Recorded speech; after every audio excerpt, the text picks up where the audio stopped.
Adam, let's turn now to the auto industry. And we're tracking the outlook for the sector with our next guest. Tyson Jominy is JD Power Vice President of Data and Analytics. He joins us now. Tyson, I want to first get your take on some news out earlier this week. The numbers are in for 2021, and Toyota outsold General Motors to become the top-selling automaker in the U.S. And this was the first time since 1931 that GM didn't come out as the top U.S. seller. What do you think this says about the environment the auto industry has been operating in this past year, and where we might be heading?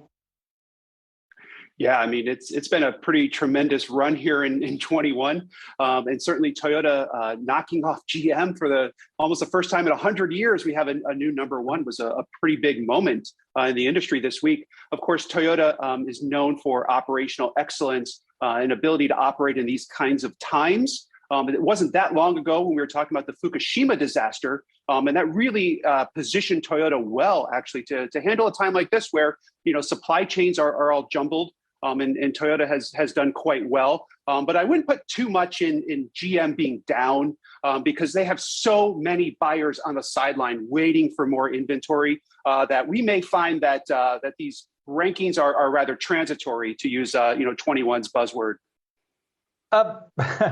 Good choice of words. I'm sure Jay Powell is sick of using it. When we look at total 2021 sales, help us understand what they are, but in context, because of the chip shortage and the impact that had, and what 2022 looks like as part of a recovery. Yeah, so 21 ended up just below 15 million sales, which historically is off our pace. We normally run about 17 million. And so that's our second year in a row that we're going to end total sales with a 14 handle in the auto industry. So as we look into 22 and 23, we have 4.5 to 5 million units of pent-up demand on the sidelines just since the start of coronavirus. So the industry really wants to operate in that upper 16 million sales range. And as we look ahead to 23, we see, or 22 rather, we see it's likely that we're going to see an industry back up into the 16s as production normalizes and as some of these challenges to the supply chain get worked out. As production normalizes, can those of us who always like a deal, can we expect the kind of incentives that car makers are known to offer to get us to buy and get things off the lots? I mean, it's just not necessary now, and I know analysts hate those incentives, but are we going to see those again? Yeah, they're running about $1,500 a unit right now, which 2 years ago they were over $4,000. So they're extremely low. It's not likely we're going to see those return in 22 at any time, Adam, because inventory remains low. And really the inventory line is what determines incentives and the deals and everything you see normally in the auto industry. It's like we have too many cars sitting on the lots, so we increase incentives and dealers deal more. Well, we're in the opposite world. And we expect inventories to remain quite low, even as production increases, because of that pent-up demand will sop up any excess production. Therefore, prices are going to remain high. I mean, transaction prices are over $45,000. That's up 20% from a year ago.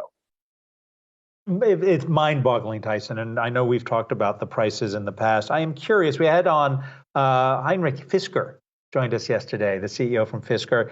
They're bringing to market an SUV, the Ocean, that's going to, after the tax incentives and the green incentives you get from the federal government. I mean, you can get into one of these things for $29,000. Is this having an artificial impact? Like, you can't get one yet. You won't be able to get one till later this year. But is it having an impact on the numbers that you and I are talking about? And will it perhaps bring down the price of internal combustion engines, or is it total apples to oranges?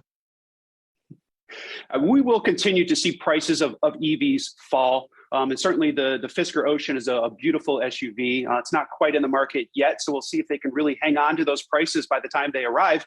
And they may not have to because of how long it's going to take for prices to potentially moderate.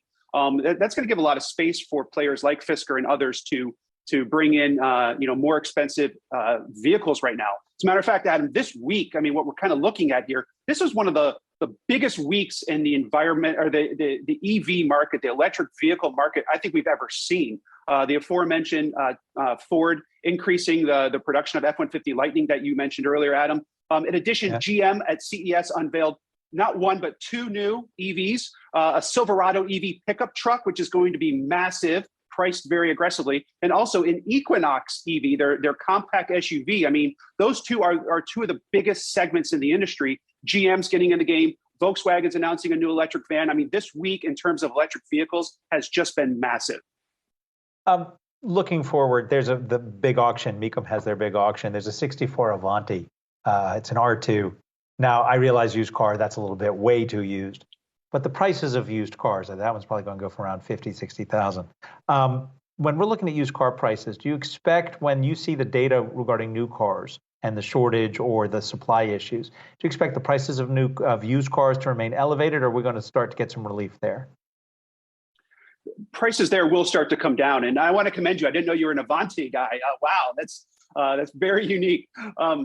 Prices will start to moderate somewhat on the used side. The market, the marble at the top of the mousetrap game is new car sales. And those have been depressed, as mentioned, about 2 million a year. Well, that really constricts the used market. So as we start to see new car sales pick up here in 22, that will alleviate some of the pressure that we see in the used car market. So we should see prices come down, moderately, but we're not talking about a massive gain here in volume.